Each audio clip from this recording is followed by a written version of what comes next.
Hey guys, it's Edwin here, and today I'm going to talk to you about how to set boundaries when you are a people pleaser.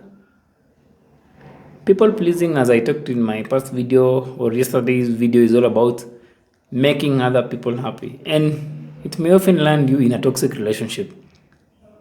A people pleaser will always find it hard to uphold or set boundaries because the keyword in upholding all boundaries is saying no. And when you say no, of course, you will upset some faces and you'll even hurt other people.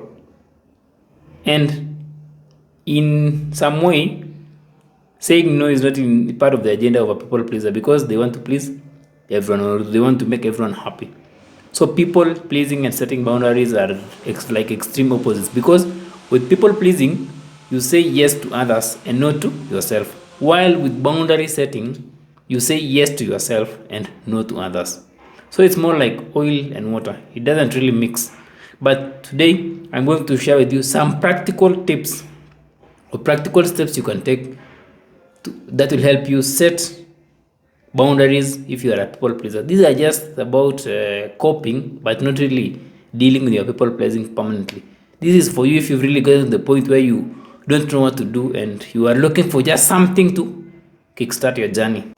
Of course, I always advocate for getting to the root cause of people pleasing so that you can get to the point where you can deeply understand that your first priority and your boundaries become an automatic aspect of your being. But in one or the other, not all of us can address the root cause, probably because of the limitations offered by the kind of help we are getting or just any legit reason.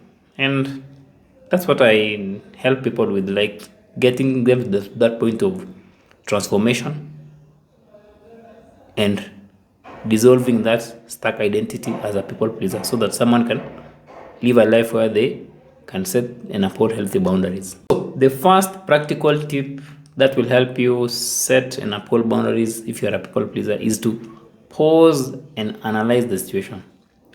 One key aspect about people pleasing is that someone always overthinks about what they can do about something. Now, I want us to put ourselves in that position of trying to make everyone happy and really see how far you can go.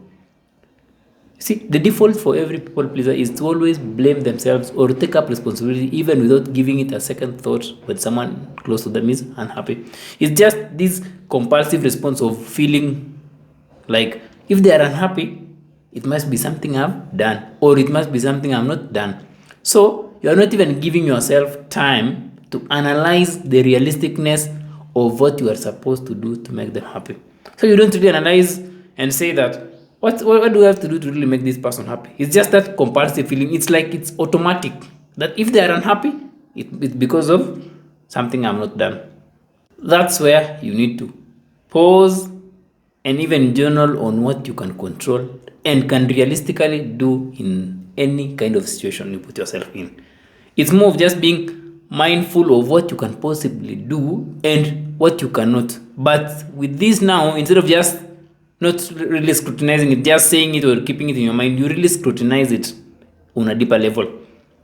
Something about the mind is it will always exaggerate and feed you with the worst case scenarios. But once you bring everything to light, you'll just realize that there's only a few things you can do to make them happy. A question you can ask yourself here is, what can I really do in this situation? It's just about being aware of the fact that your people-pleasing mind or your people-pleasing self just wants to fix you as the one who makes other people unhappy. So you accept that challenge, like, so I'm the one who's supposed to make that person happy. Okay, let me accept the challenge. But now you analyze the situation, analyze what you're supposed to do to make them happy. That's how you understand your limits, even when you cannot say no. At least you will be better off as you now see that all along you were just blowing it out of proportion without even looking. Because someone might be wanting to go to the moon so that they'll be happy, but for a people pleaser, without even analyzing that it's not possible for them to do that, it will really push you to that conclusion of like they're just unhappy because you can't help them do it. But if you just pause and look at it, you will realize that actually, even if I say no or even if I say yes, there is nothing I can do in this situation. The other thing you can do to trick your people-pleasing self is to always tell someone who violates your boundaries, or someone who takes advantage of you, or just anyone. Tell them a response that buys you some time. Since, like, for people pleasers, saying no is a very, very hard thing, you can always respond with something like, let me think about it, or I'll get back to you.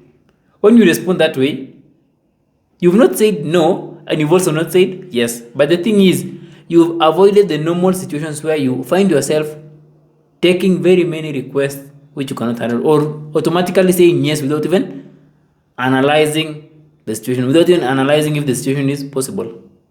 So you can use these responses that buy time, especially when the consequences of that decision, or the consequences of saying yes, have a very huge impact in your life. You may, for example, let's say your parent is asking you that, hey, I want you to lend me this amount of dollars or shillings. And you, of course, you are used to saying yes. So what you do, you just tell them, hey, let me think about it, or let me get back to you tomorrow. You see what you've done there? You've not said yes, and you've also not said no. So your people-pleasing mind will just be like, yeah, this is not bad. But now, after doing that, is that you use that time now to analyze the consequence of your situation. Like, can I really do it? Do I have the money? And with this, it will prevent you from saying that automatic yes, which always comes out of your mouth when someone requests you to do something for them. One last thing you can do that will help you set boundaries as a people pleaser is to start saying no thanks to small requests. Setting boundaries and saying no is such an uncomfortable feeling, especially when you feel that your reason is not valid. Because for people pleaser, all your reasons may not be valid because you don't really care much about yourself, you care much about others.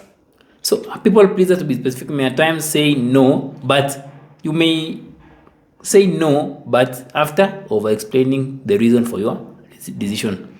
So as a people pleaser, what you need to do is to start small and say no without really justifying your reason for doing so. You can practice this with situations which are not life-threatening, or to people who you don't really care much about, who are quite distant. For example, like, you can go to, let's say if you are in a restaurant, and then let's say a guy or a lady wants to buy you coffee, you can just say no thanks and stop there. Do not justify like, oh, I have to go to work, I have to do this. No, just stop there. It's just about saying no thanks and sitting with that uncomfortable feeling. And slowly by slowly, your no thanks will be something you'll get used to, and you'll even find less things to focus on in your table.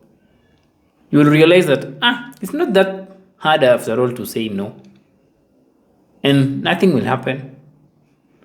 But something which will happen is like you'll find yourself having less things to focus on. Living life as a people pleaser is not the easiest thing to do, because there are people out there who will exploit you to get their needs met. You will also be exploiting yourself to serve the needs of others. So it's a lose-lose situation. And it greatly depletes and drains you to the point that you have nothing to even give those people who you are used to trying to make them happy. Because you can only give to a certain point. So you can start small by saying no to small requests, or just giving yourself some time before jumping into conclusion on you being the source of other people's unhappiness, or on you being the source of other people's happiness. Hope those tips will help you as you dig yourself up and work on dealing with these people pleasing behavior once and for all.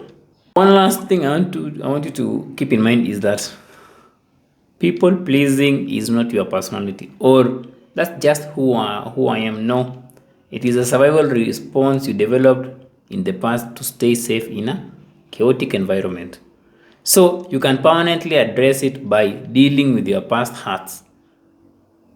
And the thing is, learning about coping mechanisms is just a stopgap measure, but always strive to clear that stuck identity, that false identity for good. Because an identification with the past is a false identity. Hope that makes sense, guys. Hope you found this helpful. And as always, feel free to share, comment, and subscribe.